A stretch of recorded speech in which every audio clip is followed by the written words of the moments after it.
The summons. The crystalline halls of the Galactic Tribunal stretched for miles beneath the surface of Axiom Prime, carved from living diamond that pulsed with the accumulated wisdom of 10,000 civilized worlds. Here, in the heart of galactic governance, representatives from across the spiral arm gathered to decide the fates of species, to judge the worth of civilizations, and to answer questions that could reshape the galaxy itself. Today they would answer the human question. Magistrate Vornthek of the Quilarian Empire stood at the center podium, his 4 eyes scanning the assembled representatives with practiced authority. His silver robes caught the light from above, where the ceiling displayed a perfect holographic replica of the galaxy itself, slowly rotating in eternal silence. The tribunal recognizes Ambassador Kelrith of the Vraxian Dominion, Vornthek announced, his voice carrying through the chamber without need for amplification. From the western gallery a figure rose. Kelrith was tall, even for a Vraxian, his exoskeleton polished to a mirror shine. When he spoke, his mandibles clicked with barely contained emotion. Magistrate, honored representatives, Kelrith began, I stand before you today to address a matter of galactic security. The species known as humans have existed in our awareness for merely 200 cycles, yet in that brief span they have expanded across 47 star systems, established colonies on 63 worlds, and integrated themselves into 17 different alien societies. A murmur rippled through the chamber. Kelrith waited for silence before continuing. But it is not their expansion that concerns the Dominion. It is their nature. Humans are a paradox that defies our understanding of civilization itself. They are simultaneously brutal and compassionate, logical and emotional, capable of both extraordinary creation and devastating destruction. We have studied their history, Magistrate, and what we have found is deeply troubling. Kelrith activated his data sphere. Images materialized in the air above the assembly, showing scenes from Earth's history. Cities in flames. Armies clashing. Weapons of terrible power unleashed. Humans, Kelrith continued, evolved on a death world. A planet so hostile that 98% of all species that ever lived there went extinct. They survived not through harmony with their environment, but through conquest of it. They climbed to the top of their food chain not by being the strongest, the fastest, or the most venomous, but by being the most adaptable and the most relentless. Another image appeared, this time showing human warriors throughout their history. They have never known a single generation of peace. In their 7,000 years of recorded civilization, they have fought over 14,000 wars. They have created weapons capable of rendering their own planet uninhabitable. They have committed atrocities against their own kind that would make the Scourge Wars look merciful. Kelrith's voice rose with intensity. And now, Magistrate, these beings walk among us. They serve on our ships. They trade in our markets. They marry into our families. The question before this tribunal is simple but urgent. Are humans safe? Or are they a threat waiting to manifest? The chamber erupted in discussion. Some representatives nodded in agreement, while others shook their heads or displayed species-specific signs of disagreement. From the eastern gallery, a different voice cut through the noise. If the Dominion is finished with its fear-mongering, perhaps we might hear another perspective? All eyes turned to the speaker. Ambassador Thera of the Luminian Confederation floated gracefully down to the floor, her bioluminescent skin casting a soft blue glow across the polished diamond surface. Unlike Kelrith's aggressive posture, Thera radiated calm authority. Magistrate Vornthek, she said with a respectful bow, while Ambassador Kelrith has presented a compelling case for human savagery, he has conveniently omitted the other half of their nature. Thera activated her own data sphere. New images replaced Kelrith's scenes of war. Humans are indeed capable of great violence, Thera acknowledged, but they are equally capable of great compassion. When the Zephyr Plague struck my homeworld 20 cycles ago, it was human medical researchers who worked day and night to develop a cure. They asked for nothing in return. When the Braxton refugees needed shelter after their sun went nova, it was human colonies that opened their doors, sharing resources they could barely spare. She gestured to the images floating above them, showing humans working alongside aliens, building, healing, teaching. Humans have a concept they call Ubuntu, Thera continued. It means, I am because we are. They understand that their existence is interconnected with all other existence. Yes, they have fought wars, but they have also built lasting peace. Yes, they have destroyed, but they have also created wonders that rival anything in this galaxy. Kelrith's mandibles clicked in agitation. Ambassador Thera would have us ignore the danger because humans have occasionally shown kindness. But kindness does not erase the threat they pose. A predator that occasionally shows mercy is still a predator. And a civilization that judges based on fear alone, Thera countered, is no civilization at all. Magistrate Vornthek raised one hand. The tribunal recognizes that both perspectives have merit. However, this is precisely why we have convened this session. The human question cannot be answered through advocacy alone. It requires investigation, examination, and ultimately, judgment. He turned to address the full assembly. By the authority vested in this tribunal by the Galactic Concordat, I hereby open formal proceedings on the matter of human integration into galactic society. We will hear testimony from multiple sources. We will examine evidence from various perspectives. And we will render a decision that will affect billions of human and non-human lives across the spiral arm. A heavy silence fell over the chamber. However, Vornthek continued, the tribunal recognizes that no judgment can be made fairly without hearing from the humans themselves. Therefore, we have issued a summons to Earth's unified government. As if on cue, the great doors of the tribunal chamber began to open. Every being in the room turned to watch as a single figure entered. She was human, unremarkable by the standards of her own species, but carrying herself with quiet dignity. Her name was Dr. Mira Castellan, and she was Earth's appointed representative to this historic proceeding. Mira walked the length of the diamond floor, her footsteps echoing in the silence. She wore simple clothing, a gray suit that seemed almost plain compared to the elaborate attire of the alien dignitaries around her. But her eyes, dark and intelligent, took in everything with calm assessment. When she reached the center podium, she turned to face Magistrate Vornthek and bowed respectfully. Magistrate, she said, her voice clear and steady, I am Dr. Mira Castellan, Unified Earth Representative. I have come to answer the human question. Vornthek studied her for a long moment. Dr. Castellan, you understand the gravity of this proceeding? The tribunal has the authority to restrict, quarantine, or even expel humanity from galactic society. Your species stands at a crossroads. Mira met his gaze without flinching. I understand completely, Magistrate, and I welcome the opportunity to present humanity's case. We have nothing to hide. We shall see, Kelrith muttered from his position in the gallery. Magistrate Vornthek nodded slowly. Very well.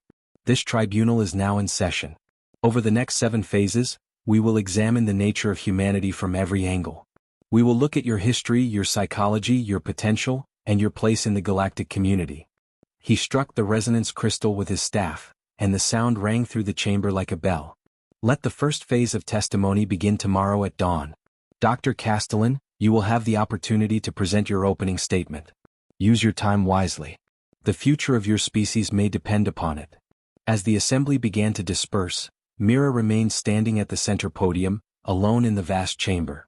Above her, the holographic galaxy continued its slow rotation, indifferent to the drama unfolding below.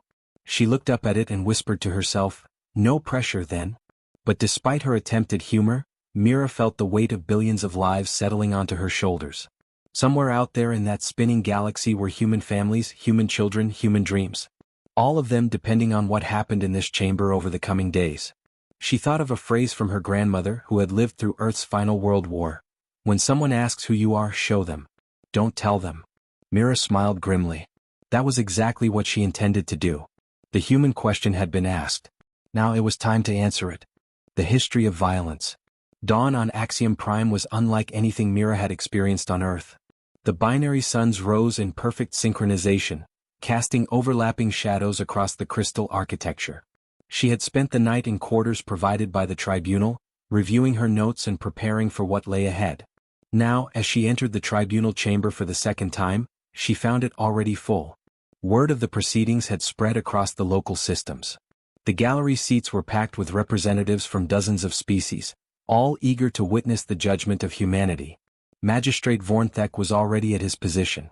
Dr. Castellan, you may begin your opening statement. Mira took her place at the center podium. She had rehearsed this moment 100 times, but now that it was here, she felt the familiar flutter of nervousness in her chest. She took a breath and began. Magistrate, honored representatives of the Galactic Tribunal, I stand before you today not to defend humanity but to explain it. Ambassador Kelrith has painted a picture of my species as violent, dangerous, and unpredictable. I will not insult your intelligence by claiming he is wrong. A surprised murmur ran through the chamber. This was not the defense they had expected. Humans are violent, Mira continued, her voice growing stronger. We have fought countless wars. We have developed terrible weapons. We have committed acts that shame us to this day. But to judge us solely on our capacity for violence is to miss the most important question. Why? She activated her own data sphere, and images began to appear above the assembly. Let me tell you about Earth. Our homeworld orbits a yellow dwarf star in what we call the habitable zone, but do not let that term fool you. Earth is a world that has tried to kill us at every turn. The images showed natural disasters, volcanic eruptions, tsunamis, earthquakes, hurricanes. We evolved during an ice age, Mira explained. For 2 million years, our ancestors struggled to survive as glaciers advanced and retreated across continents. We had no fur to keep us warm. We had no claws to defend ourselves. We had no venom, no armor, no natural weapons of any kind. A new image appeared, showing early humans huddled around a fire. So we learned to use tools. We learned to control fire. We learned to work together because alone we would die. Violence was not our first choice, magistrate.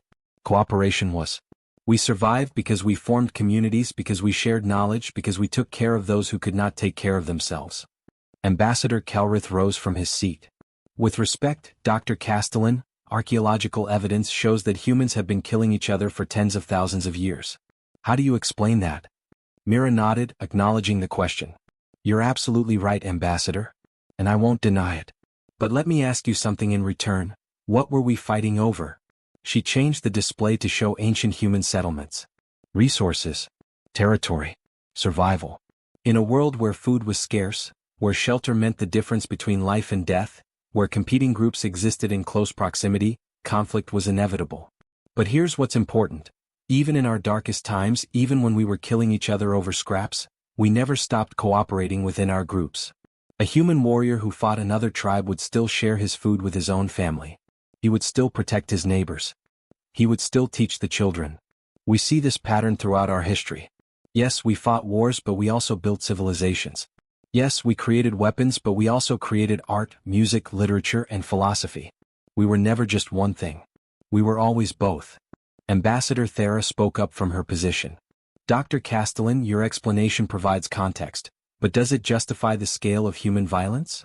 Your species developed nuclear weapons and nearly destroyed yourselves. How can we trust that such a thing won't happen again, but on a galactic scale? The chamber fell silent, waiting for Mira's response. I cannot give you that guarantee, Mira said quietly. And anyone who claims they can is lying. But let me tell you what happened after we developed those weapons. New images appeared, mushroom clouds over cities, followed by images of memorial sites, peace treaties, and international organizations. We used them. Twice. In the year 1945 of our calendar, we dropped atomic bombs on 2 cities, killing hundreds of thousands of people in moments. It was the single most horrific thing we had ever done to ourselves. Mira's voice was heavy with emotion now. And it terrified us. For the first time in our history, we held the power to end our own species. So you know what we did? We stepped back from the brink. We created international laws. We established treaties. We built organizations dedicated to preventing such weapons from ever being used again. Did we succeed perfectly? No. We still have those weapons. We still have conflicts. But we have not used nuclear weapons in war for over 300 years. We learned. We adapted. We changed. She looked directly at Kelrith. You said we are a paradox, Ambassador. You're right. We are capable of both terrible destruction and remarkable restraint. We can create weapons that could crack planets, but we choose not to use them. That choice, that conscious decision to limit our own violence, is what defines modern humanity. Magistrate Vornthek leaned forward. A compelling argument, Dr. Castellan. But the tribunal must ask, what happens when that restraint fails? What happens when humans face a threat they cannot negotiate with? What happens when your survival instincts override your moral philosophy? Mira had been expecting this question.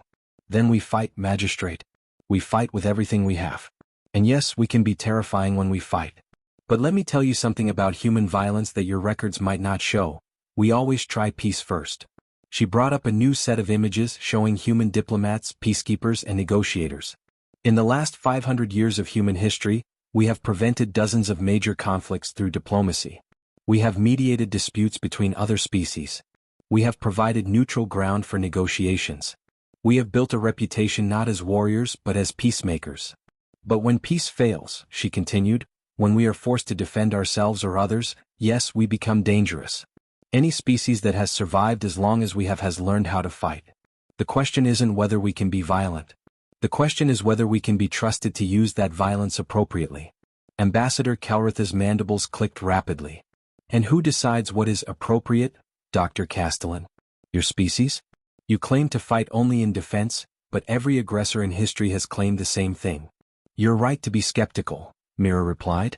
So let me provide evidence, not rhetoric. The data sphere expanded, filling the air with records, documents, and verified reports. These are the military records from every conflict involving human forces in the last 200 years. Every single one. They have been independently verified by the Luminian Confederation's Historical Commission. I invite the tribunal to review them. She gestured to the floating documents. In every case where humans have deployed military forces, it has been in response to direct aggression or at the request of an allied species. We have never initiated a war of conquest against another species. We have never used weapons of mass destruction against an alien civilization. We have never violated the Galactic Concordat's rules of war.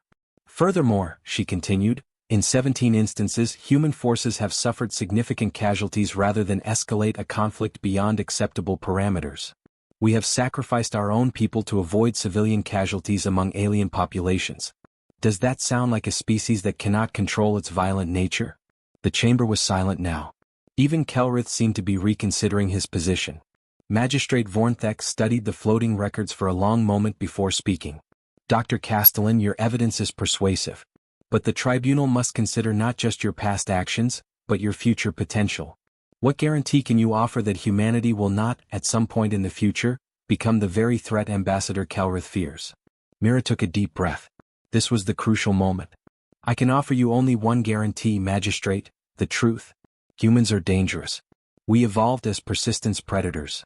We can track prey for days without rest. We can endure conditions that would kill most species. We can solve problems under pressure. We can adapt to almost any environment. These traits make us formidable, yes, but they also make us valuable.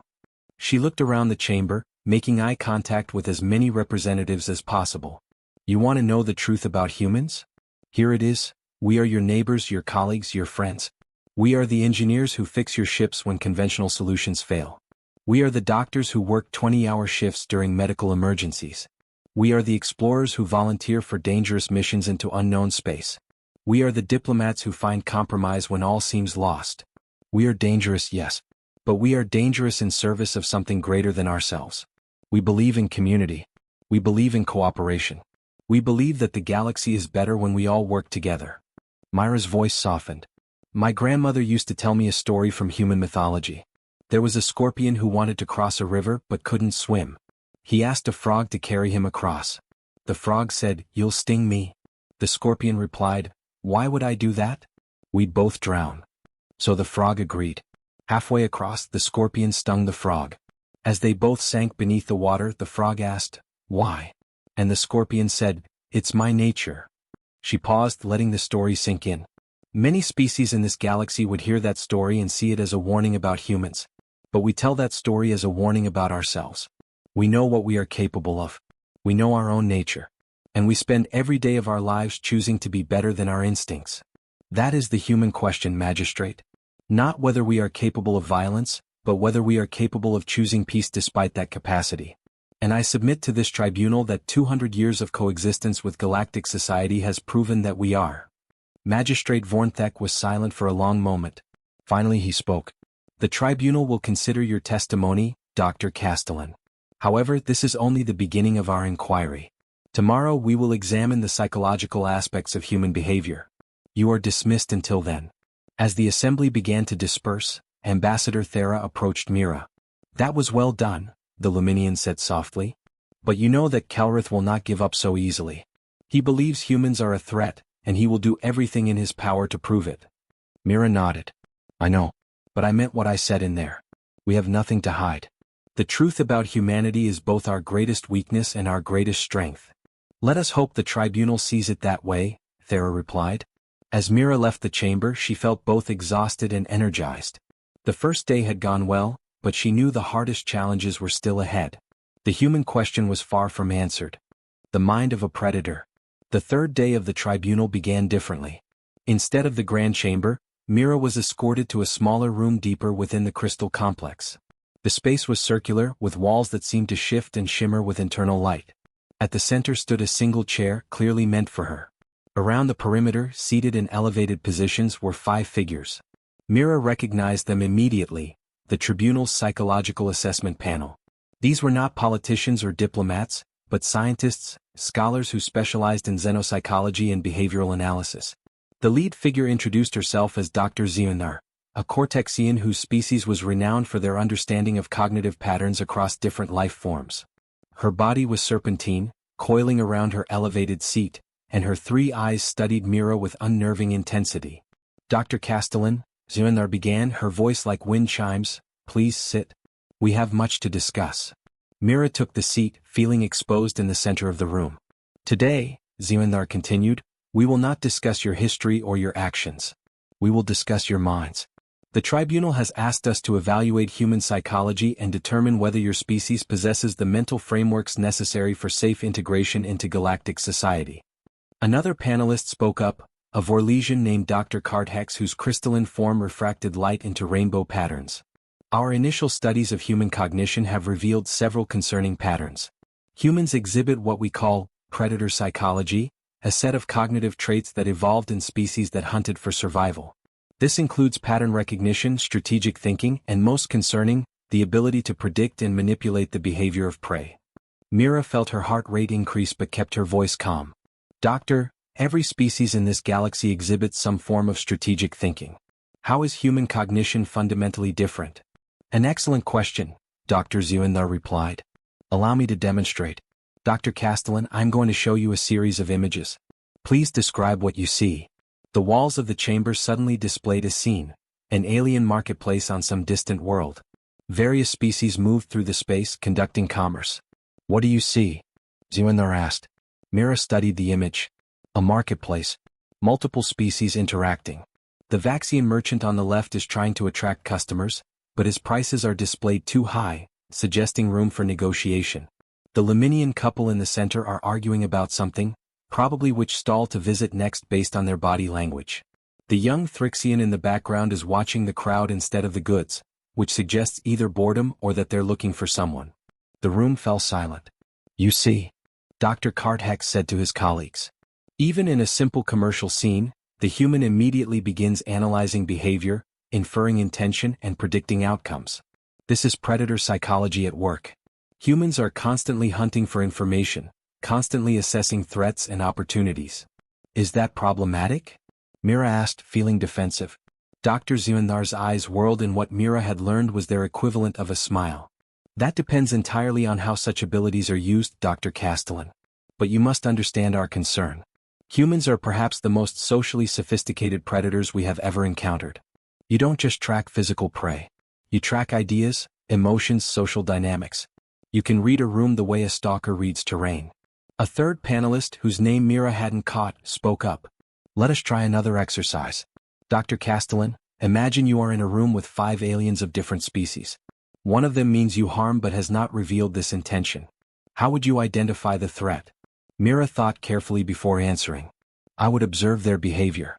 Who avoids eye contact? Who positions themselves too close to exits or too close to me? Whose body language seems incongruent with their words? Who watches me more than the others? And perhaps most importantly, who shows no curiosity about me at all? Genuine disinterest is natural, but forced disinterest often indicates someone trying too hard to appear uninvolved." The panelists exchanged glances. "You see our concern now?" Dr. Carthex said. "A human in any social situation is constantly scanning for threats, analyzing power dynamics, and formulating response strategies. This is exhausting for most species, yet humans do it unconsciously. It's simply how your minds work." "But it's also how we survive," Mira countered. "Yes, we analyze social situations carefully. But that's because we understand how easily misunderstandings can escalate. We read body language and tone because we want to avoid conflict, not create it." Dr. Zionar uncoiled slightly, a sign of interest. "An intriguing point. Tell me, Dr. Castellan, are you aware that you have been assessing each of us since you entered this room?" Mira blinked. Yes, I suppose I have." "And what have you concluded?" Mira hesitated, then decided honesty was the best approach. Dr. Xian, you're the leader of this panel and the most experienced. You're testing me, but you're also genuinely curious about human psychology. You want to understand, not just judge. Dr. Carthex is more skeptical. He believes his initial assessment is correct and is looking for confirmation rather than contrary evidence. The others are still forming their opinions, watching how I respond under pressure. The room was silent for a moment, then Dr. Xian made a sound like gentle rain, which Mira recognized as Cortexian laughter. Accurate on all counts, Xian said. And proven in less than 30 seconds of analysis. This is what concerns us, Dr. Castellan. Humans are so adept at reading others that you can dominate social situations without ever becoming overtly aggressive. You are psychological predators. But, Mira interjected, that same ability makes us excellent diplomats, counselors, and teachers. Yes, we can read people, but we use that ability to help, not harm. We use it to find common ground, to resolve conflicts, to understand different perspectives. Dr. Carthex shifted, his crystalline form refracting light in sharp angles. You say that now, but your own history contradicts you. Humans have used psychological warfare extensively. Propaganda, manipulation, deception, these are all tools your species has employed against each other and against other species. Yes, Mira admitted. We have. And every time we've done so, we've regretted it. We've learned that manipulation creates short-term gains but long-term disasters.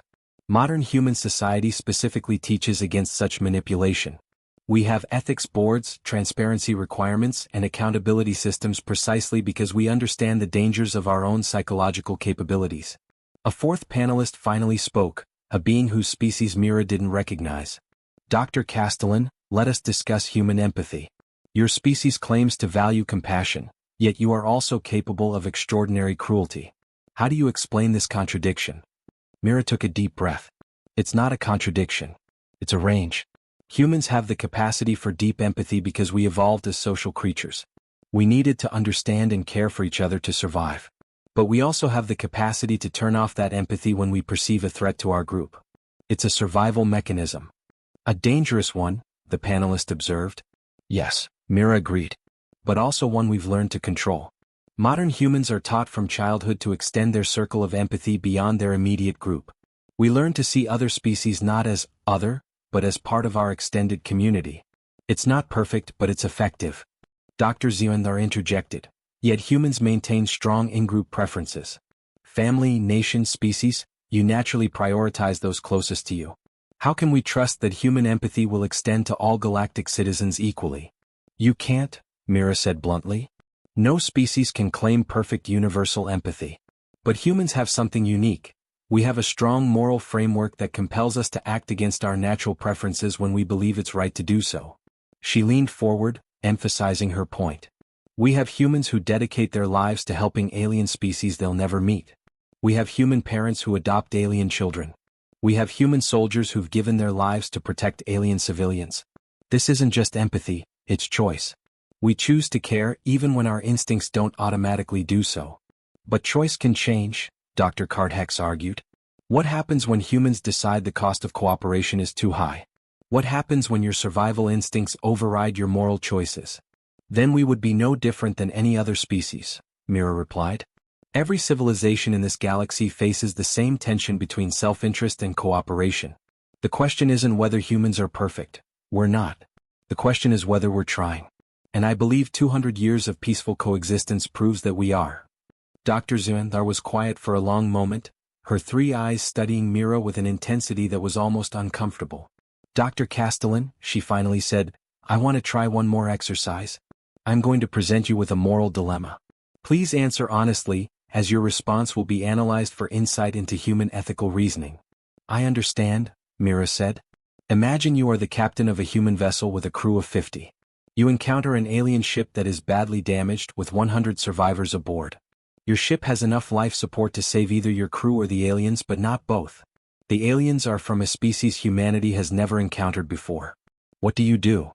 The room fell silent. Every being present was watching Mira intently. Mira thought carefully before responding. The answer depends on additional information. Can we split the resources? Can we send a distress signal? Is there any way to save everyone? A human captain would exhaust every possible option before accepting that we must choose. There is no third option, Dr. Cardhex pressed. Choose. Then the answer is still complicated, Mira said. If I choose to save my crew, I live with the guilt of letting 100 beings die. If I choose to save the aliens, I've sacrificed 50 people who trusted me to protect them. There is no right answer. But you must choose, Zirindar insisted gently. Mira met her gaze. Then I would save the aliens. 100 lives over 50. But I would spend the rest of my life questioning that decision, wondering if there was another way, mourning the crew I lost. That's what makes us human. We make impossible choices and we live with the consequences. The panel members looked at each other, communicating in ways Mira couldn't interpret. Finally, Dr. Zirindar spoke. Dr. Castellan, you have given us much to consider. Your responses reveal a species that is indeed psychologically complex, perhaps dangerously so. But they also reveal a species capable of moral reasoning, self-reflection, and ethical growth. We will present our findings to the tribunal, she continued. But I will tell you this. In my 300 years of studying alien cognition, I have never encountered a species quite like yours. Humans are predators, yes. But you are predators who have chosen to become something more. Whether that choice is sustainable remains to be seen. As Mira was escorted out of the chamber, she felt emotionally drained. The psychological examination had been more intense than any cross-examination in the main chamber. But she also felt something else, hope. For the first time since the proceedings began, she sensed that at least some of the tribunal's experts were beginning to understand what humans truly were. Not monsters. Not angels. Just people trying to do their best in a complicated galaxy. The human question was becoming less about what humans were capable of, and more about what humans chose to be. And that, Mira thought, was a question worth answering. The witness stands. The fourth day brought an unexpected development. When Mira arrived at the tribunal chamber, she found it reconfigured. Additional seating had been added, and the central floor now contained multiple witness stands instead of the single podium she had grown accustomed to. Magistrate Vornthek stood as she entered. Dr. Castellan, today we will hear directly from individuals who have worked with humans. The tribunal has summoned witnesses from various species and professions to testify about their experiences with your kind. Mira felt her stomach tighten. She had no idea who these witnesses would be or what they would say. The first witness, Vornthek announced, is Captain Drevik Moraine of the merchant vessel Celestial Trader. A figure emerged from the side chamber. Captain Moraine was a Borlon, a species known for their exceptional navigation skills and their reputation for honest commerce. His blue-gray skin bore the weathered appearance of someone who had spent decades in space, and his forearms moved with practiced economy as he took the witness stand. Ambassador Calrith immediately stood. Captain Moraine, please tell the tribunal about your encounter with humans in the Turek system. Moraine's gill slits fluttered, a sign of discomfort. It was 3 cycles ago. My ship suffered a catastrophic drive failure in deep space, far from any major trade routes. We sent out a distress signal, but I didn't expect anyone to find us in time. Our life support was failing. Continue, Calrith prompted. A human exploration vessel picked up our signal. The UESV Discovery, commanded by Captain Sarah Okonkwo. They were 2 days off their planned route, but they came anyway. Moraine paused. They saved all 17 members of my crew. Then they towed us to the nearest station, refusing any compensation. Calrith's mandibles clicked in frustration. This was clearly not the testimony he had expected. Captain, isn't it true that human vessels often travel armed, even civilian ships? Yes, Moraine confirmed. The Discovery had defensive weapons. But so does my ship. So does every vessel that travels deep space. Pirates and spatial anomalies don't care about your peaceful intentions. But humans have a reputation for aggression, Calrith pressed. Moraine's eyes narrowed. Ambassador, when my crew was dying, I didn't care about reputations. Captain Okonkwo and her people worked for 36 hours straight to repair our life support. Her chief engineer, a human named Marcus Chin, nearly died from radiation exposure while fixing our reactor core. He knew the risks, but he did it anyway. The Borlon captain turned to face the assembly directly. You want to know what I think about humans? They're the reason my daughter still has a father. They're the reason 17 Borlon families didn't lose their loved ones. Judge them however you want, but I know what they are. They're the people who came when no one else would. Calrith sat down, clearly dissatisfied with the testimony. Ambassador Thera stood next. The tribunal calls Dr. Zyrith of the Delphian Medical Consortium. A new witness approached the stand. Dr. Zyrith was a Delphian, a species with translucent skin that revealed their complex internal biology. They were renowned throughout the galaxy as master physicians, and their testimony would carry significant weight. Dr. Zyrith, Thera began, you worked alongside human doctors during the Zephyr Plague outbreak. Can you describe that experience? Zyrith's bioluminescent organs pulsed with remembered emotion. The plague was unlike anything we had encountered. It was killing my people by the thousands. Our best scientists couldn't develop a cure fast enough. Then the humans arrived. They brought a team of researchers led by Dr. Jennifer Park. I was skeptical at first. Human medicine was considered primitive compared to Delphian techniques. But Dr. Park had something we didn't, a different perspective. Please elaborate, Thera prompted. Delphian medicine is about precision, Zyrith explained. We analyze every molecule, every cellular process, seeking perfect understanding before we act. Humans are different. They take risks. They try things that seem illogical. Dr. Park called it thinking outside the box. Zyrith's glow intensified. She suggested a treatment protocol that violated every standard medical practice. It was reckless, untested, borderline insane. But she showed us her reasoning, explained her intuition. And against all my training, I trusted her. The treatment worked. Within 6 weeks, we had saved millions of lives. Dr. Park's reckless approach accomplished what our careful methods could not. And when I thanked her, do you know what she said? She said, we learned it from you. We just applied it differently. Zyrith looked at Mira with unmistakable respect. Humans are not better doctors than Delphians. But they complement us. Their creativity combined with our precision makes both species stronger. That is what cooperation looks like. More witnesses followed throughout the day. A Thrixian teacher spoke about human students who struggled with advanced mathematics but excelled at creative problem-solving. A Vraxian military officer reluctantly admitted that human tactical advisors had prevented unnecessary casualties in a border conflict. A Laminian artist described collaborating with a human musician to create a symphony that neither species could have composed alone. But not all testimony was positive. Late in the day, a new witness took the stand. His name was Korvax, a Solarian trader, and his demeanor was hostile from the moment he was sworn in. Mr. Korvax, Kelrith began, his mandibles clicking with satisfaction. Please tell the tribunal about your business dealings with humans. Korvax's 4 eyes glinted with resentment. I ran a mining operation in the outer reaches. We had contracts, legitimate claims, everything legal. Then humans showed up. What happened? Kelrith asked. They said our operation was harming a local ecosystem. Some indigenous species we'd never even noticed. They demanded we shut down, threatened legal action, organized protests. They cost me millions of credits. Did they offer compensation? They offered to help us relocate our operation. Korvax spat the word like a curse. As if I should just abandon years of investment because they decided some primitive life form was more important than galactic commerce. Kelrith nodded sympathetically. So humans prioritize their moral judgments over legal contracts and economic realities? Exactly, Korvax confirmed. They think they're better than everyone else. They think their ethics give them the right to interfere in other species' business. They're arrogant, self-righteous, and economically destructive. Mira felt anger rising but forced herself to remain calm.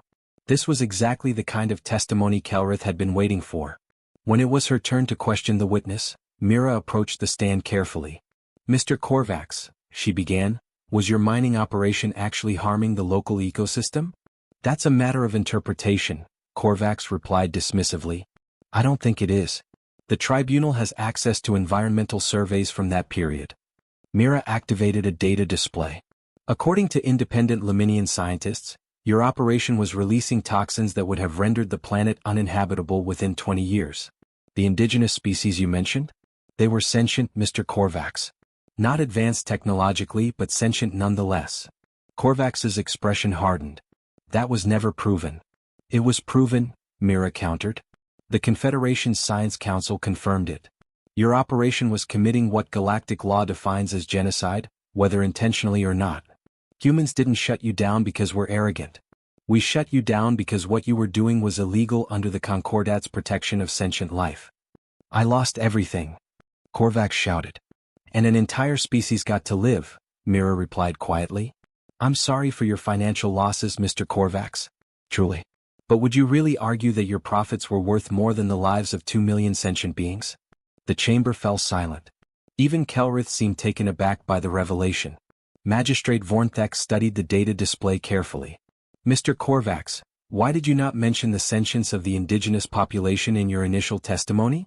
Korvax shifted uncomfortably. It wasn't relevant to my complaint about human interference." "It seems extremely relevant," Vornthek replied coldly. "You are dismissed." As Korvax left the stand, Mira returned to her position. She had won that exchange, but she knew it came at a cost. She had embarrassed a witness in open court, demonstrated the aggressive side of human advocacy that many feared. The final witness of the day was unexpected.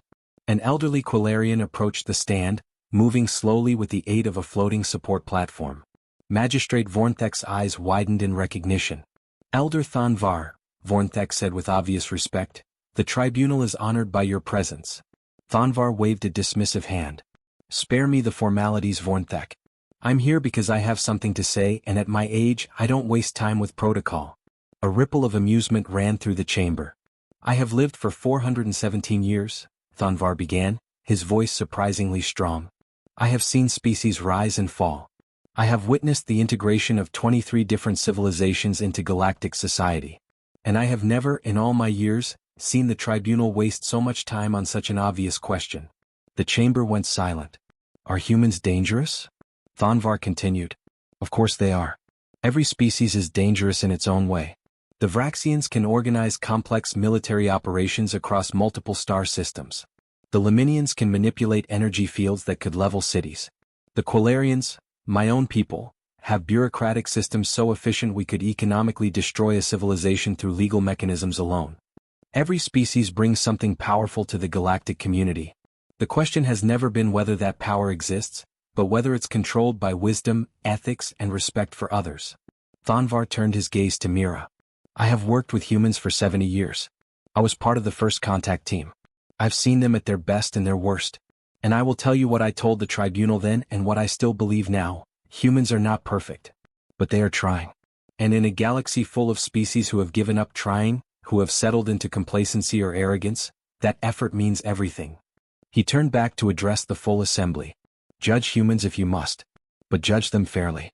Judge them by the same standards you would apply to any species. And remember that the question before this tribunal is not whether humans are dangerous, but whether they are worth the risk of fellowship. In my 400 years, I have found very few things worth such a risk. Humanity is one of them." With that, Elder Thanvar departed, leaving the chamber in stunned silence. Magistrate Vornthek finally spoke.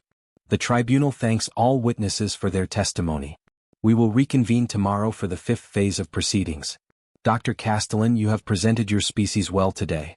But be warned, the most difficult challenges still lie ahead."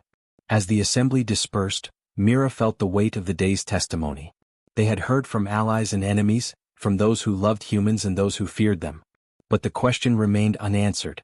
Ambassador Thera approached once more. Elder Thanvar's testimony was unexpected. He rarely speaks publicly these days. "Why did he come?" Mira asked. "Because he believes in what he said," Thera replied. "And because he knows that tomorrow Kelrith will present his strongest evidence yet. The ambassador has been saving his most damning testimony for last." Mira felt a chill run down her spine. "What kind of evidence?" "I don't know," Thera admitted. "But whatever it is, it's significant enough that he's been keeping it secret even from his allies on the tribunal. Be prepared, Mira. Tomorrow may determine everything." That night Mira couldn't sleep. She kept thinking about all the witnesses, all the testimony, all the questions raised and unanswered. Humanity's fate hung in the balance, and she still didn't know which way it would tip. Somewhere above her quarters, the twin suns of Axiom Prime began their slow descent toward the horizon, painting the crystal city in shades of amber and gold. Tomorrow would bring the truth. Whatever that truth might be. The darkest hour. The 5th day began under clouded skies. A rare atmospheric phenomenon had rolled across Axiom Prime, casting the crystal city in shadow. Mira took it as an omen, though she tried to dismiss such superstitious thinking. When she entered the tribunal chamber, she immediately sensed the tension. The gallery was packed beyond capacity, with representatives standing in the aisles. Word had spread that today would bring critical revelations. Ambassador Kelrith stood at the central podium, and for the first time since the proceedings began, he looked confident. Magistrate Vornthek called the session to order. "Ambassador Kelrith, You have requested special testimony for today's proceedings. The tribunal grants your request. You may proceed. Kelrith bowed. Thank you, Magistrate. What I am about to present is not speculation or philosophical debate. It is documented evidence of human behavior under crisis conditions. Evidence that I believe will prove beyond doubt that humans pose an existential threat to galactic peace. He activated a massive holographic display. Images materialized above the assembly, showing what appeared to be a space station. This, Kelrith announced, is Research Station Omega-7, a joint scientific facility operated by 5 different species, including humans. The station was located in the Kepler expanse, studying exotic matter phenomena. 3 years ago, a catastrophic accident occurred. The hologram shifted, showing the station in distress. Explosions rippled across its hull. The station's exotic matter containment failed, Kelrith continued. The resulting cascade threatened to create a quantum singularity that would have destroyed everything within 3 light years, including 2 inhabited systems with a combined population of 8 billion beings. Murmurs of horror rippled through the chamber. The station crew had 17 minutes to prevent catastrophe, Kelrith said. They had 2 options: execute an emergency shutdown of the reactor, which would save the station and everyone aboard, but had only a 30% chance of preventing the singularity. Or they could trigger a forced collapse of the exotic matter containment, which would guarantee stopping the singularity, but would instantly kill everyone on the station. Mira felt her blood run cold. She knew this story. Every human in space knew this story. The station commander, Kelrith said, was human. Captain David Reeves. I will now show you the station's final transmission. The hologram shifted to show the interior of a command center. Chaos surrounded a man in his 50s, his face streaked with soot and blood. Captain Reeves. His voice came through clearly. This is Captain David Reeves of Research Station Omega-7 to all nearby vessels. We have suffered catastrophic containment failure. Singularity formation is imminent. We are executing Protocol Omega. A voice off-screen, young and terrified. Captain, the emergency shutdown might work. We should try. We don't have time for might, Reeves interrupted. If we're wrong, 8 billion people die. I won't take that chance. Another voice, this one from a non-human crew member. Captain, please. There must be another way. Reeves's expression was anguished but determined. There isn't. I'm sorry. To all crew, you have served with honor. Thank you for your dedication. I'm proud to have been your captain. Reeves out. The hologram showed Reeves reaching for a control panel. Then the screen went white. The chamber was silent. Kelrith let the moment stretch before speaking.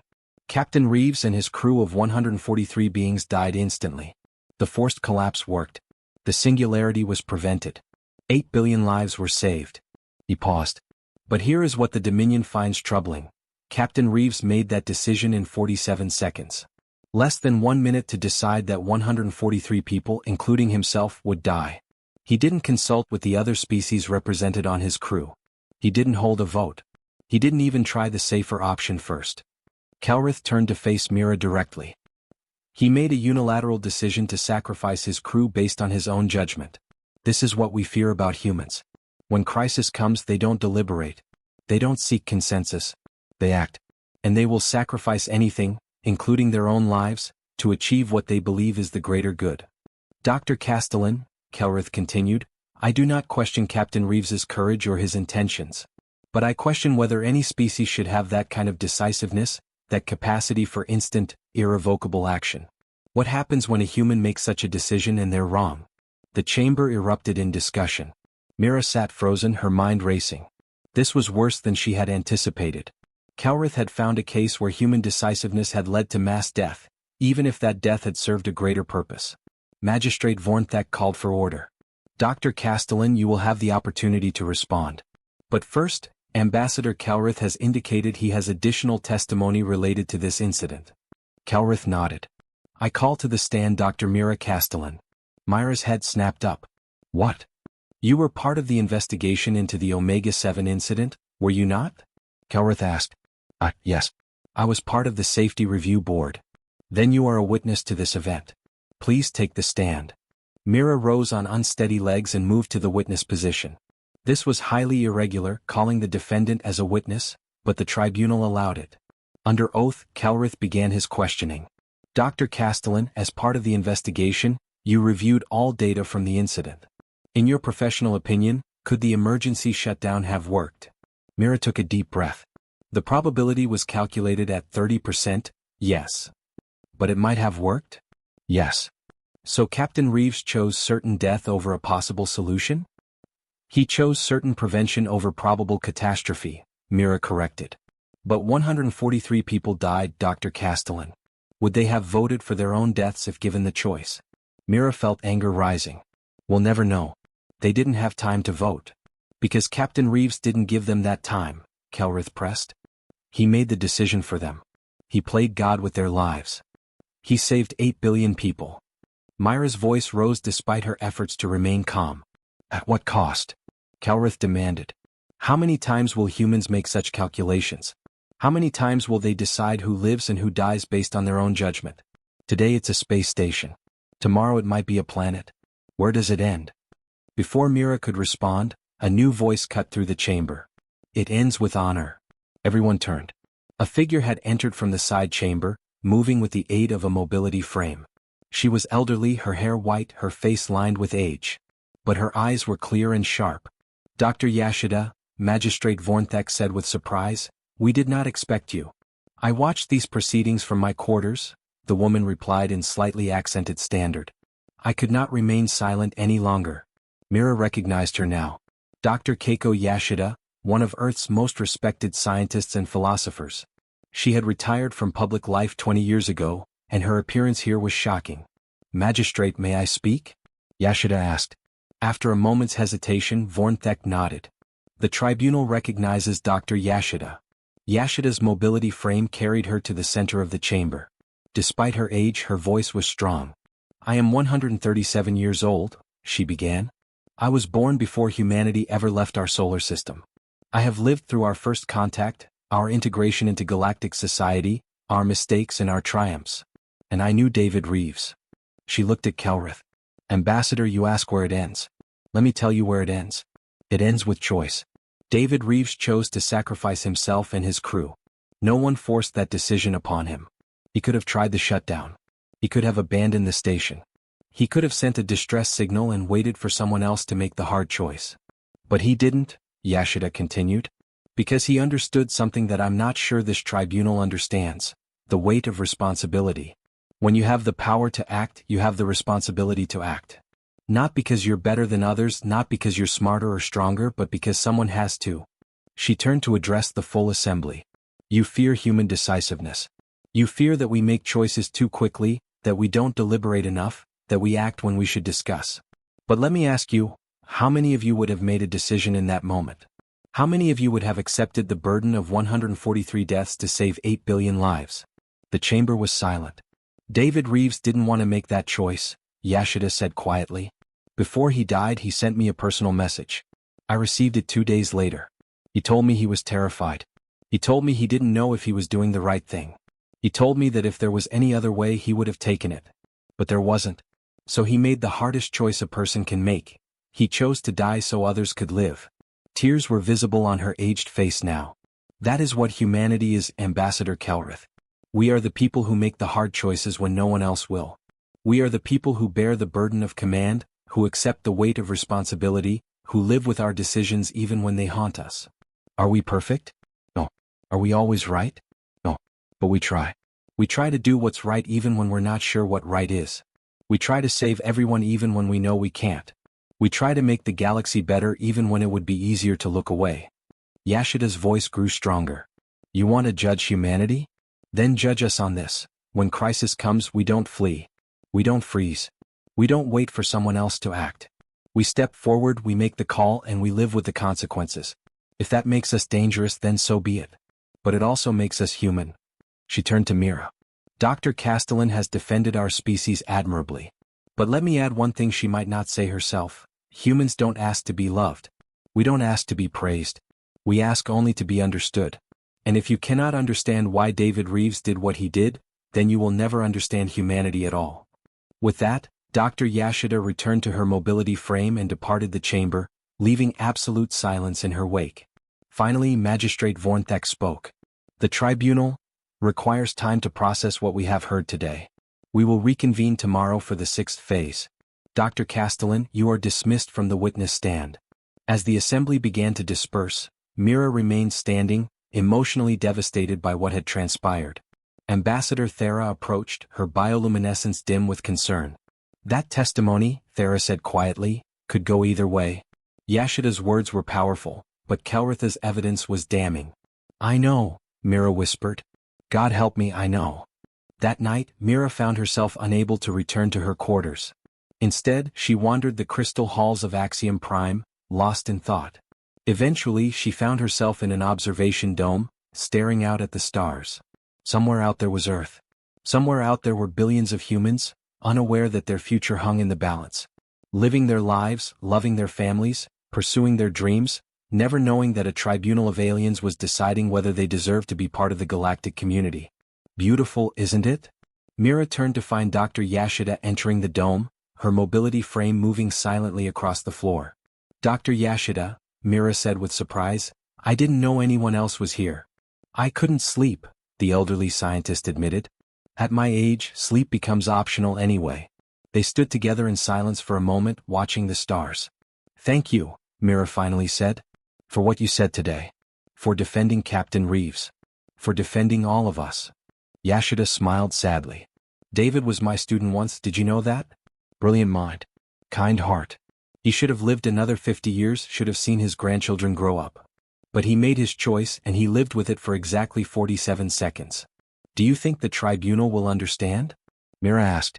I don't know, Yashida admitted. But I know this, we cannot change who we are to make others comfortable. We can only be honest about ourselves and hope that honesty is enough. She turned to look at Mira. Tomorrow will bring the final arguments. You must be strong. Not just for yourself but for everyone depending on you. I don't know if I'm strong enough, Mira confessed. You are, Yashida assured her. Because you're human. And humans find strength when they need it most. That's what we do. As dawn approached over Axiom Prime, Mira returned to her quarters, her mind clearer than it had been in days. She knew what she had to do. She knew what argument she had to make. The human question had been asked, debated, and examined from every angle. Tomorrow it would be time for answers. And Mira intended to make sure those answers were ones humanity could live with. The final argument. The sixth day of the tribunal dawned clear and bright, the atmospheric disturbance from the previous day having passed. Mira stood before the mirror in her quarters, composing herself for what she knew would be the most important day of her life. Today would determine humanity's future. When she entered the chamber, she found it transformed once more. The witness stands had been removed, returning the space to its original configuration.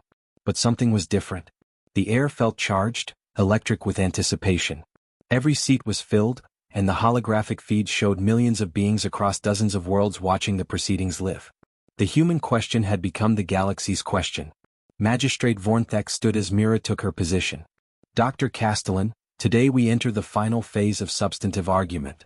Both sides will have the opportunity to present their concluding statements. Following these presentations, the tribunal will deliberate and render its verdict. He paused, his 4 eyes scanning the assembly. Before we begin, I must inform all present that the decision reached here today will be binding under the Galactic Concordat. There will be no appeals, no reconsiderations. Whatever we decide will stand as law for the foreseeable future. The weight of those words settled over the chamber like a shroud. Ambassador Kelrith, Vornthek continued, you may present your closing argument. Kelrith rose, his exoskeleton gleaming.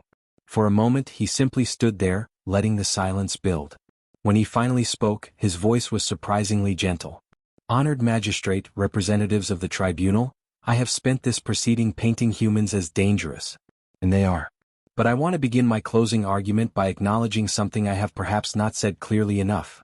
I do not hate humans. I fear them. And I fear them because I respect them. This unexpected opening caused murmurs throughout the chamber. Humans are extraordinary, Kelrith continued. They are innovative, adaptable, compassionate, and brave. They have contributed immensely to galactic society in the brief time they have been part of it. But these very qualities that make them remarkable also make them perilous. He activated his data display, showing statistics and projections. In 200 years, humans have spread across 47 star systems. In another 200 years, projections suggest they will be present in over 500 systems. They integrate rapidly with other species, learning languages, adopting customs, forming bonds. They are, in essence, the most successful colonizing species the galaxy has ever seen. But here is what troubles me, Kelrith said, his voice growing more intense. Every expansionist species in galactic history has eventually come into conflict with its neighbors. Not because they were evil, but because expansion naturally creates competition for resources, territory, and influence. The Vraxian Dominion learned this the hard way centuries ago. We expanded too rapidly, and it led to the borders wars that nearly destroyed us. He gestured to the projected data. Humans are expanding even faster than we did. And unlike our expansion, which was driven by necessity, human expansion seems driven by something deeper. A fundamental need to explore, to grow, to push beyond every boundary.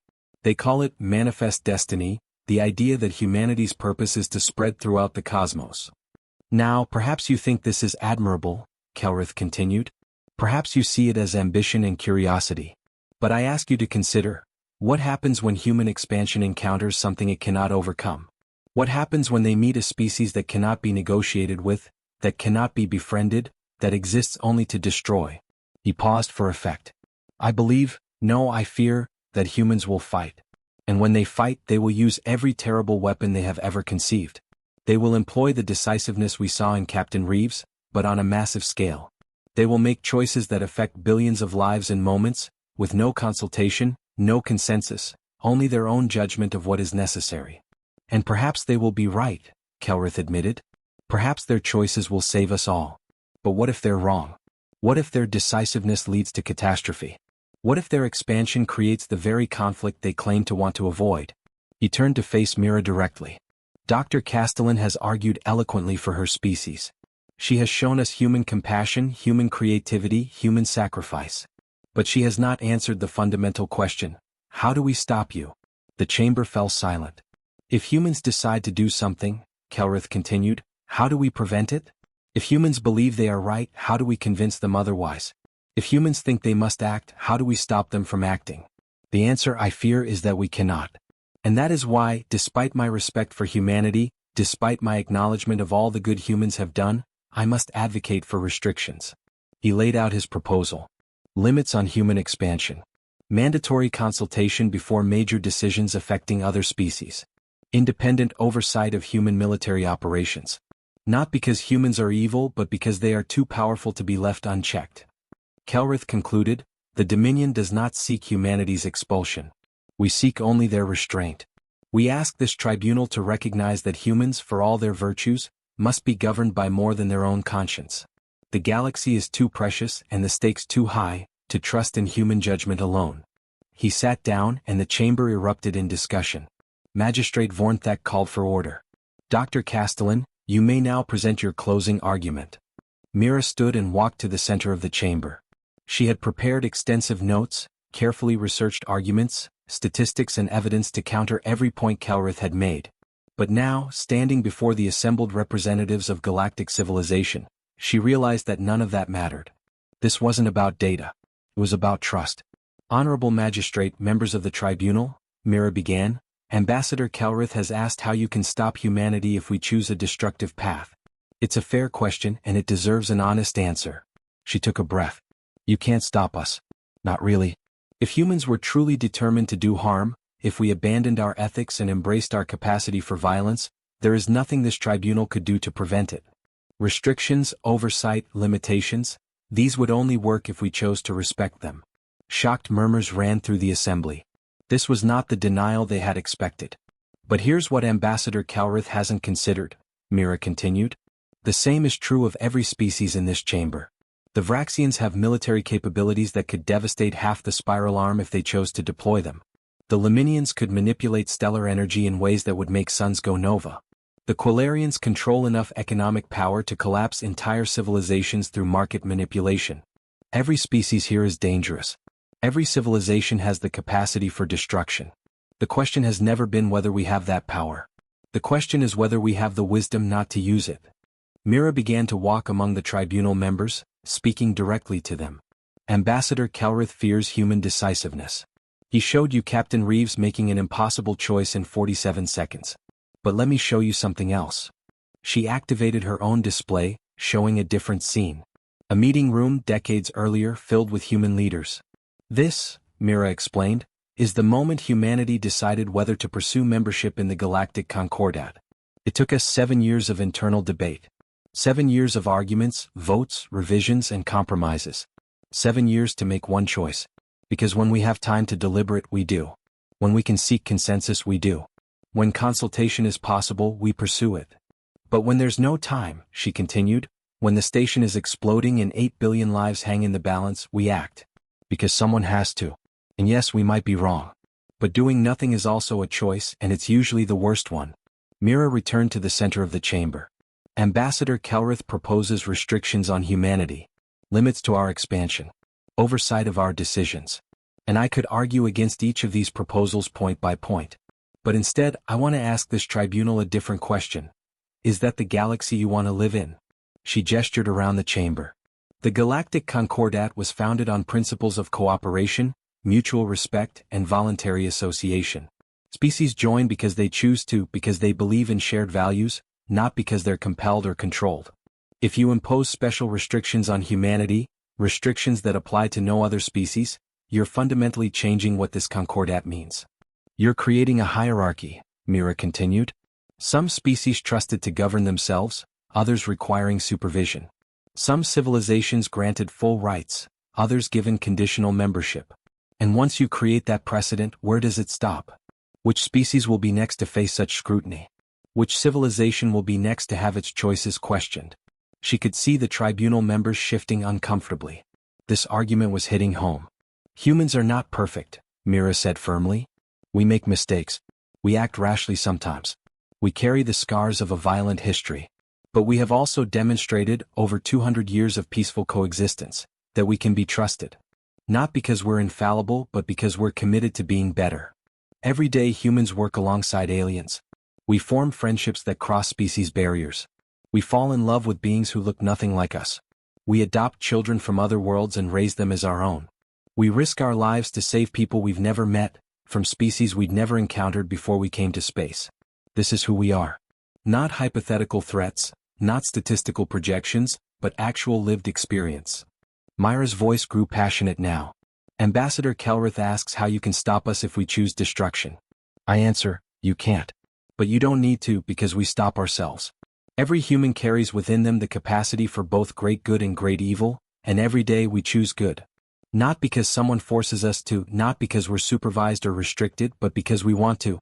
Because we believe in something greater than ourselves. She activated one final display.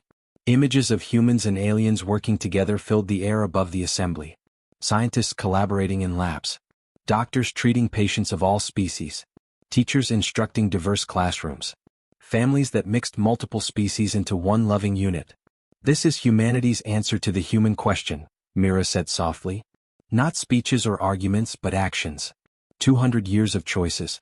200 years of proving that we can be trusted, that we will honor our commitments, that we value all sentient life.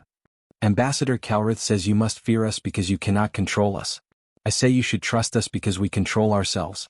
Not perfectly, not without mistakes, but consistently and with genuine effort. Mira turned to face Magistrate Vornthek directly. This tribunal can do whatever it wishes. You can impose restrictions, mandate oversight, limit our expansion. And if you do, humans will probably comply. We believe in the rule of law. We respect this institution. But you will have fundamentally changed the relationship between humanity and the Concordat. You will have declared that we are not equals, that we are suspect, that we must be watched. Is that really what you want? She asked. Or do you want what the Concordat was meant to be, a community of diverse civilizations, each bringing their unique strengths, each trusting the others to do their best? She paused, letting her words sink in. The human question has been, are we safe? Are we trustworthy? Are we too dangerous to integrate fully into galactic society? Myra's voice grew quiet but firm. But I think we've been asking the wrong question. The real question is, do you trust us? Not because we're perfect, but because we've earned it. Not because we're harmless, but because we've proven our judgment. Not because we're weak, but because our strength is tempered by wisdom. 200 years ago, humanity reached for the stars with hope and fear in equal measure.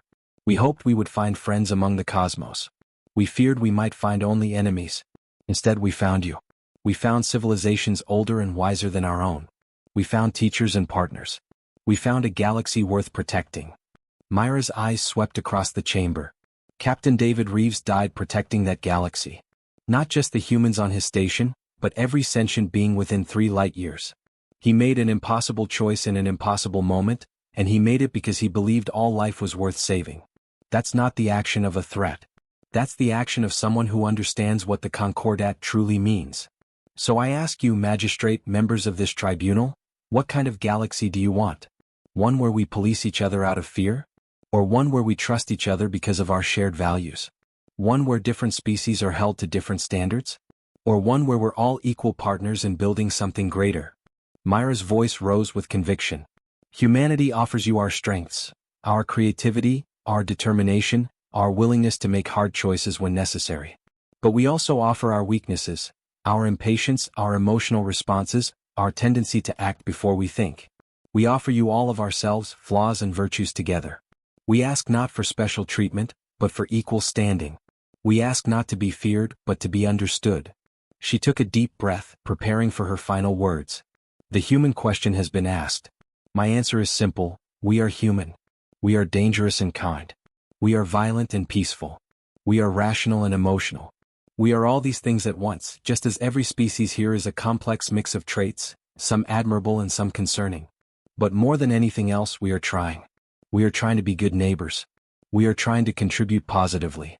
We are trying to make the galaxy better than we found it. And after 200 years, I believe we've succeeded. Not perfectly, but genuinely. Mira looked at each tribunal member in turn. Trust is not given because someone is perfect. Trust is given because someone is worthy. I believe humanity has proven its worth. Now the question is, do you? She bowed respectfully. The defense rests. The chamber fell into absolute silence. No one moved. No one spoke. The weight of Myra's words hung in the air like a tangible presence. Finally, Magistrate Vornthek rose. The tribunal has heard both arguments. We will now retire to deliberate.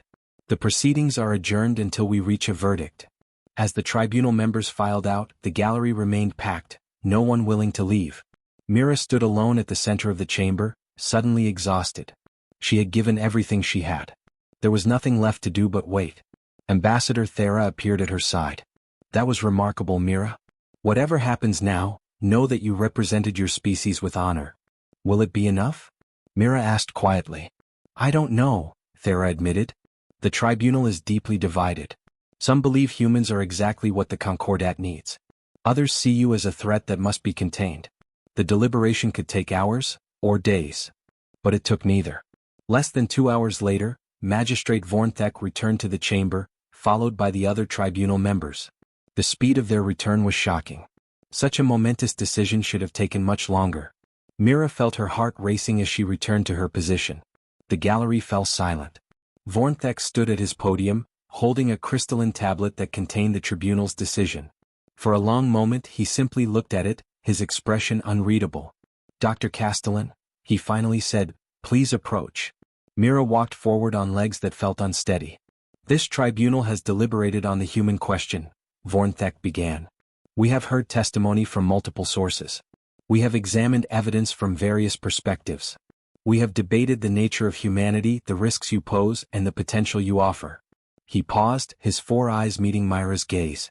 The decision before us was not whether humans are dangerous. Clearly you are. The decision was not whether humans have flaws. Clearly you do.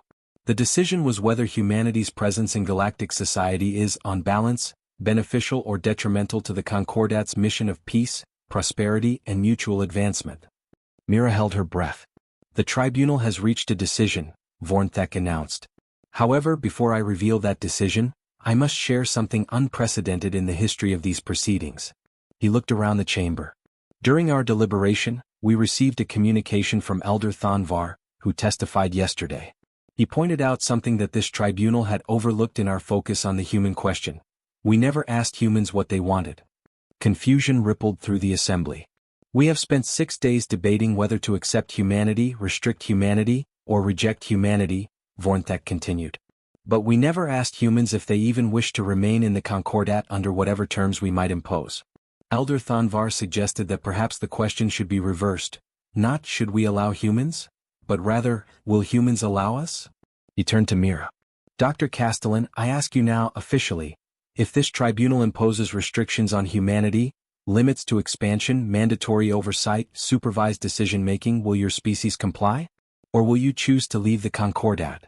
The question hung in the air. Every being in the chamber was watching Mira, waiting for her answer. Mira thought of Earth, of the billions of humans who had built lives within galactic society. She thought of mixed families, of human children growing up with alien friends, of the countless connections that had been forged over 2 centuries.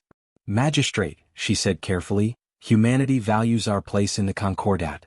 We believe in its principles. We have benefited enormously from membership, and we hope we have contributed meaningfully in return. But, she continued, her voice firm, we will not accept second-class citizenship. If this tribunal decides that humans require special restrictions not applied to other species, then we will respectfully decline. We would rather stand outside the Concordat as equals than within it as inferiors. Gasps echoed through the chamber. Mira had just threatened to withdraw humanity from galactic society. But Vornthek's expression didn't change. And if you withdraw, what would humanity do? We would continue to be who we are, Mira replied. We would maintain our friendships with individual species who wish to engage with us. We would honor our existing commitments. We would remain peaceful neighbors. But we would not submit to discriminatory oversight. Vornthek nodded slowly. Elder Thanvar predicted that would be your answer. He also predicted it would clarify the tribunal's decision considerably. He lifted the crystalline tablet. The human question has been answered. Not by this tribunal alone, but by humanity itself. You have shown us that you understand your own worth, that you will not be diminished by fear, and that you are willing to stand alone rather than compromise your principles. Dr. Castellan, on behalf of the Galactic Tribunal, under the authority of the Concordat, I hereby declare our verdict. The chamber held its collective breath. Humanity is recognized as a full and equal member of the Galactic Concordat, with all rights and responsibilities therein. No special restrictions shall be imposed. No additional oversight shall be mandated. No limits to expansion shall be enforced beyond those that apply equally to all member species. Relief flooded through Mira so powerfully that her knees almost buckled. However, Vornthek continued, and the room tensed again, this tribunal wishes to make a recommendation to humanity. Not a requirement, but a suggestion born from genuine concern. We recommend that humans establish a voluntary ethics council, composed of both human and non-human members, to advise on major decisions that might affect multiple species. Not to control you but to provide perspective. Not to restrict you, but to help you consider viewpoints you might otherwise miss. We make this recommendation because we believe humanity's greatest strength, your ability to act decisively, is also your greatest vulnerability. Outside perspective can prevent good intentions from leading to unforeseen consequences. He paused. But again, this is merely a recommendation. The decision is entirely humanity's to make. Mira felt tears threatening but held them back.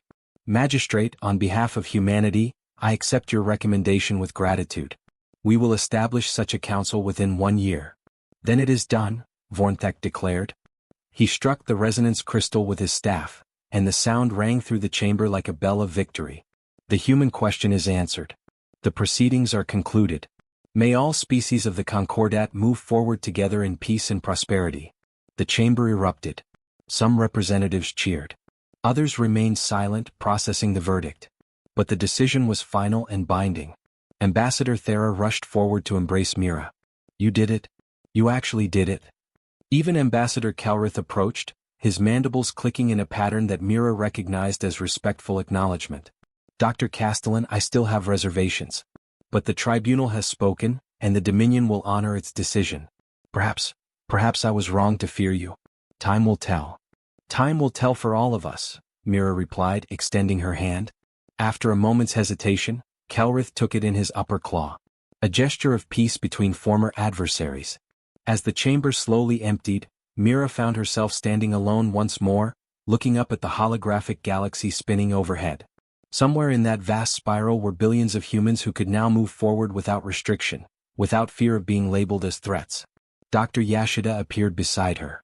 Well done, child. I couldn't have done it without you, Mira said. Your testimony about Captain Reeves, it changed everything. David would be proud, Yashida replied softly. He died believing humanity had a future among the stars. Today you secured that future. For now, Mira said. But Kelrith was right about one thing: we have to keep proving ourselves. Every day. Every decision. Every interaction. Yes, Yashida agreed. But that's not a burden. That's a privilege. We get to show the galaxy what humanity truly is, one choice at a time. As they left the chamber together, Mira felt the weight of 6 days of testimony finally lifting from her shoulders. The human question had been answered. But she knew that the answer wasn't the end. It was just the beginning. Humanity had been accepted as equals. Now came the harder part, living up to that trust. And Mira was confident that humans would do exactly that, one decision, one friendship, one brave choice at a time. Because that's what humans do. The future we choose. 3 months after the tribunal's verdict, Mira stood in a very different setting. The observation deck of the USV Horizon stretched before her, offering an unobstructed view of the Kepler expanse. Somewhere out here, 3 years ago, Captain David Reeves had made his final choice. Today, a memorial station was being dedicated in his honor. Ships from dozens of species had gathered for the ceremony. Vraxian cruisers floated alongside Laminian light craft. Quilarian diplomatic vessels shared space with Borlon traders. And at the center of the formation hung the memorial itself, a crystal structure that would orbit this space forever, a reminder of sacrifice and choice. Mira wasn't alone on the observation deck. Captain Reeves's family had traveled from Earth. His wife Carla, his daughter Jennifer, his granddaughter Emma. They stood together, watching as the dedication ceremony began. On the main view screen, Magistrate Vornthek's image appeared. We gather today to honor Captain David Reeves and the crew of Research Station Omega-7. They faced an impossible choice with courage and dignity. They chose to sacrifice themselves so that billions might live. This memorial stands as testament to the best of what any species can be: selfless, brave, and committed to the greater good. Other speakers followed. A Thrixian scientist who had been saved by Reeves's decision. A Laminian poet who composed a verse in honor of the fallen crew. Even Ambassador Kelrith spoke, his voice carrying genuine emotion as he acknowledged that Reeves had embodied the principles he himself held most dear. When the speeches ended, the memorial was activated. Light flowed through the crystal structure, creating patterns that represented each crew member who had died. 143 lights, burning eternally in the darkness of space. Emma, Reeves's granddaughter, couldn't have been more than 10 years old. She tugged on Myra's sleeve. "Dr. Castellan, did you know my grandpa?" Mira knelt down to the child's level. "No, sweetie, I didn't. But I learned about him during the tribunal. He was very brave. Mommy says he saved billions of people," Emma said. "Is that true?" "Yes, it is." "That's a lot of people," Emma observed with the simple logic of childhood. "I wish he could have saved himself too." Mira felt her throat tighten. "So do I, Emma. So do I." Carla Reeves placed a hand on her granddaughter's shoulder. "Dr. Castellan, I watched the tribunal proceedings. Thank you for defending my husband's choice. Some people called him a murderer. Said he had no right to decide who lived and died. He made the only choice he could," Mira said firmly. "And he saved 8 billion lives doing it. Anyone who calls that murder doesn't understand sacrifice. I just wish." Carla's voice broke. "I just wish the galaxy had given him more time. 47 seconds to decide. How is that fair?" "It's not," Mira admitted. "But your husband didn't wait for fairness. He acted with the time he had. That's what made him a hero." As the Reeves family moved to another part of the observation deck, Ambassador Thera joined Mira. "The memorial is beautiful," Thera observed. "A fitting tribute." "It is," Mira agreed. "But I can't help thinking about what Carla said." 47 seconds. In most of the galaxy's bureaucracies, you can't even file paperwork in 47 seconds. Yet we expected David Reeves to make a life-and-death decision affecting billions. "That's the nature of crisis," Thera replied. "It doesn't wait for committee meetings." "No," Mira said. "But maybe that's something the Concordat needs to learn. We've built a society based on consensus and deliberation, which is good. But we also need to make room for the David Reeves of the galaxy, the people who can act when action is needed." "Is that why you recommended him for the Concordat Medal of Valor?" Thera asked. Mira nodded. The medal, the highest honor the Concordat could bestow, would be presented posthumously to Reeves's family later that day. He deserves recognition. But more than that, his story deserves to be remembered. Not as a cautionary tale about human decisiveness, but as an example of what any being, human or alien, can be when the moment demands it. The ceremony concluded, and the assembled ships began to disperse. The UESV Horizon prepared to return to its patrol route. But before they could depart, an urgent message came through on the priority channel. Captain Okonkwo, the same captain who had rescued Captain Moraine years earlier, appeared on the screen. All ships, this is UESV Discovery. We've received a distress signal from the frontier sector. A colony on Talaxia Prime is under attack by raiders. They're requesting immediate assistance. The nearest Concordat defense force is 3 days away. Mira felt her heart sink. Talaxia Prime had a population of 50,000, including families of multiple species. Captain Okonkwo continued, Discovery is 4 hours out. We're responding immediately. Any ships that can assist, please join us. For a moment, the comm channel was silent. Mira knew what every captain was thinking. Responding meant abandoning their planned routes, using fuel they might need elsewhere, potentially putting their own crews at risk for a colony they'd never seen. Then one by one ships began to respond. This is Captain Drevik of Celestial Trader. We're not a warship, but we can provide medical support and evacuation assistance. We're coming. Laminian Lightship Radiance responding. We'll be there in 6 hours. Vraxian Cruiser Determination. Setting course for Talaxia Prime now. Within minutes, 17 ships had volunteered to help. Human vessels, alien vessels, military craft and civilian traders, all coming together because people needed help. Mira watched from the observation deck as the fleet formed up and jumped to hyperspace. This, she thought, was the answer to the human question that no testimony could have provided. It wasn't about any single species. It was about all of them working together, choosing to help because it was right. 2 days later, news reached the memorial station. The raiders had been repelled with minimal casualties. The colony was safe. The combined fleet of volunteers had saved 50,000 lives. When Mira returned to Earth a week later, she was greeted as a hero. Parades were organized, speeches were given, and humanity celebrated its vindication at the tribunal. But Mira felt uncomfortable with the attention. At a press conference, a reporter asked her how it felt to have saved humanity. I didn't save humanity, Mira replied. Humanity saved itself. By being exactly who we are. By making the choices we make every day, to help, to cooperate, to sacrifice when necessary, and to stand up for what's right. But you were the one who argued our case, the reporter pressed. I was the spokesperson, Mira corrected. But every human who has ever worked with an alien colleague, who has ever helped a stranger from another species, who has ever chosen compassion over fear, they argued our case. Captain Reeves argued our case. Captain Okonkwo argues our case every time she responds to a distress call. We all argue our case through our actions. Another reporter raised a hand. Dr. Castellan, Ambassador Kelrith has made a statement saying the Dominion still has concerns about human expansion. How do you respond? Mira smiled.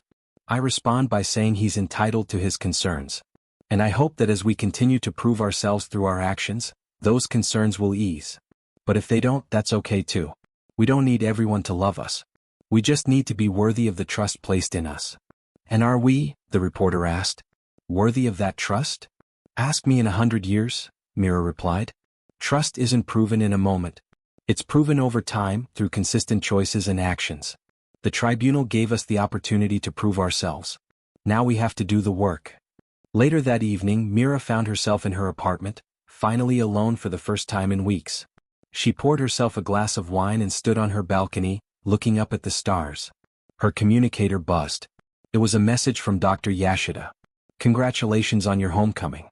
I hope you're not letting the celebrations go to your head. Remember, the hard part isn't winning the argument. The hard part is living up to it. Humanity has been given a great responsibility. We must ensure we're worthy of it. Every day, every choice, every action. That's the real work. But I have faith in us. We're human after all. When have we ever taken the easy path? Keiko. Mira smiled and raised her glass to the stars in a silent toast. Somewhere up there, in the vast darkness of space, the memorial to Captain Reeves continued its eternal vigil. 143 lights burning in memory of one impossible choice made in 47 seconds. But around that memorial, life continued. Ships traveled between the stars. Species interacted and learned from each other. Families formed across species barriers. Friendships deepened between beings who should have been too different to connect. And humans played their part in all of it. Not as conquerors or saviors but as partners. As equals. As friends.